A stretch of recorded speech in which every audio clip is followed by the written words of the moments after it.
Chazal in a number of places tell us about a humongous animal called a re'em. Rabbi Babachana in Baba Basra, Dafayin Gimel Amabeis, famously tells us that he saw a baby re'em that was the size of Har Tovar, a big mountain. The Gemarah repeats that in Zevachim. And there's a medrash in Tehillim, Perek Beis, Pasuk Chav Ches, where the medrash tells us a story where David HaMelech once found himself caught on top of this massive animal.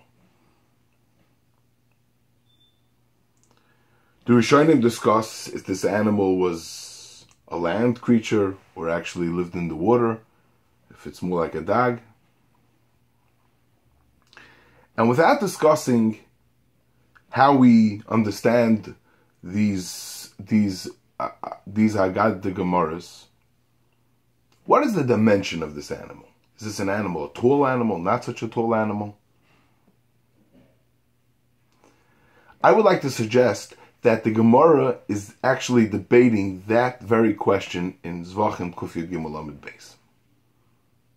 Whether the re'em is very tall, or if it was short and obviously big, but much shorter. There's a difficult Gemarah. The Gemarah Kuf Yud Gimel Lamed Beis in Zvachim is discussing the Mabul, and it's discussing Machlekes Rabbi Yochanan and Rish Lakish if there was a Mabul in Eretz Yisroel too, or the Mabul just had the whole world and not in Eretz Yisroel, as Rabbi Yochanan suggests. Rish Lakish says no, the Mabul was in the whole world. So the Gemara says, Rabbi Yochanan, we know how this re'em, this humongous animal, this fantastic animal, how it survived the Mabul.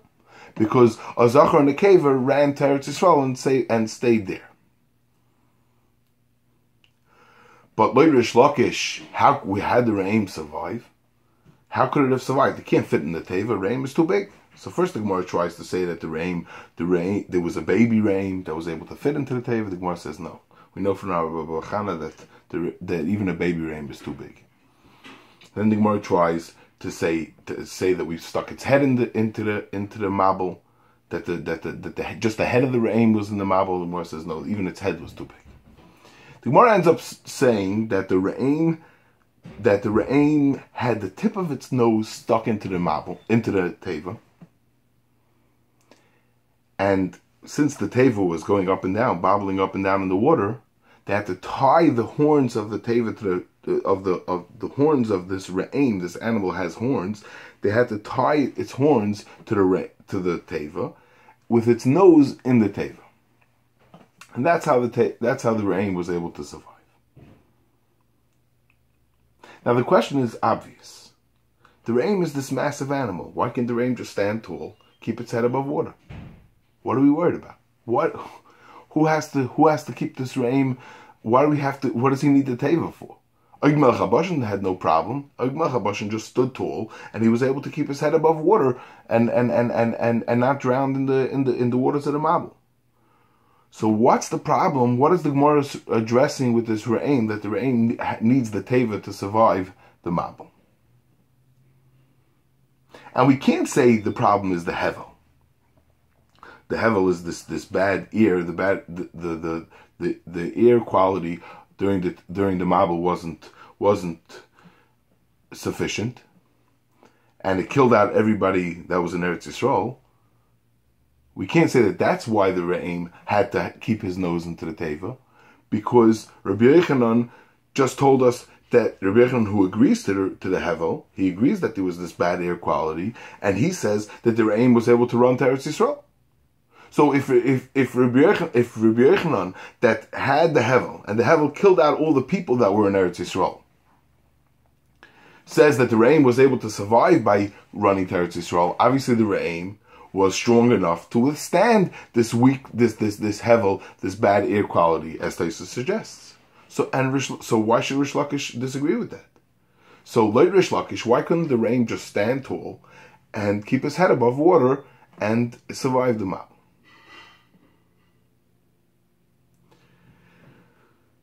This question is much, much more difficult, because at the next stage of the Gemara, Rashi seems to say that's exactly what happened, that the re'em ended up standing tall next to Gemarah Zevachim.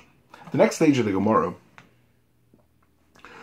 asks another question. The Gemarah says, what happened to the water of the Mabul was boiling hot, it was bubbling, and since it was bubbling, so how was Eretz Yisroel able to survive? How was the teva? How was the coating on the teva? How was that able to sustain the hot water? And how was the Re'im able to withstand this hot water? And the Gemarah says that there was a nes, that HaKadosh Baruch Hu made a nes, that there was no that it was nitztanenu suyos teva, that HaKadosh Baruch Hu made that it was cooled off around the teva, and it was cooled off around the teva, so the teva was able to withstand, was able to hold up the whole year of the Mabul. And Oig Melech HaBashan and the Re'im all lived in that perimeter of the teva. And Rashi says, V'Re'im, Rashi Divrei Masel Neis Nasa, Rashi says V'Re'im leHutzach leTeva Umnei Goivam, because of its height leitavu, it didn't drown. So the question is twofold. First of all, in the beginning of the Gemarah, what was the Gemarah's whole problem? That the Gemarah had to come up with this fantastic solution of keeping his nose in the teva with the horns tied to the teva. And secondly, at the end of the Gemarah, when the Gemarah introduces to us the nest that it was in the Nitztanenu Sfiras HaTeva, that it was cooled off around the teva, what changed? Why in the beginning could we not understand that the Re'im was able to stand tall? And why later on could the Re'im stand tall? So I would like to suggest like this. The Mabul was not just to destroy everything. It was actually a selection process. Everybody that was out of the teva were killed out. All the animals and people that were out of the teva were killed out, and whoever was in the teva survived. The same thing like Rabbi Yochanan, if somebody was able, if a Re'im was able to run to Eretz Yisroel, so the Re'im that made it to Eretz Yisroel survived, and all the other Re'im stayed out.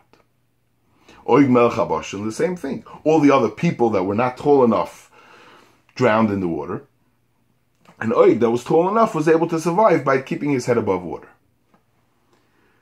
But the Gemara's problem is that the Re'im as a species, if they're all tall enough to keep their heads above water, why didn't the whole Re'im species survive? Why didn't they all survive? Why do we just have a Zachar and a Keva? Why do we just have a male and a female that should survive? They should all survive. All the Re'imim should have survived the Mabul. So the Gemarah had to understand at that point in the Gemarah that obviously this Re'im, we never saw a Re'im. Rabbi Chana tells us that he saw one. We never saw one. So the Gemarah had to understand that obviously the Re'im was a short animal.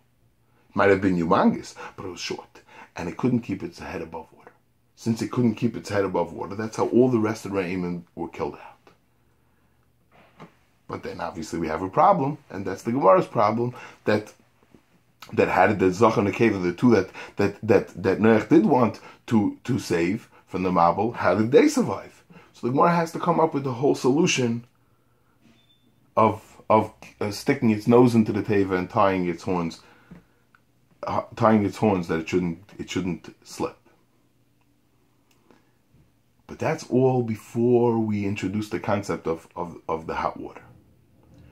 Once we introduce that there was roischim, that the water of the Mabul was bubbling, it was so hot that it would kill out anybody and it would ruin the teva.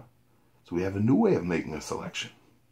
Now we could just say simply that all the rest of the Re'imim, as tall as they were, they could have been nice and tall and keep their head above water. But who cares? They'll get burnt up. They'll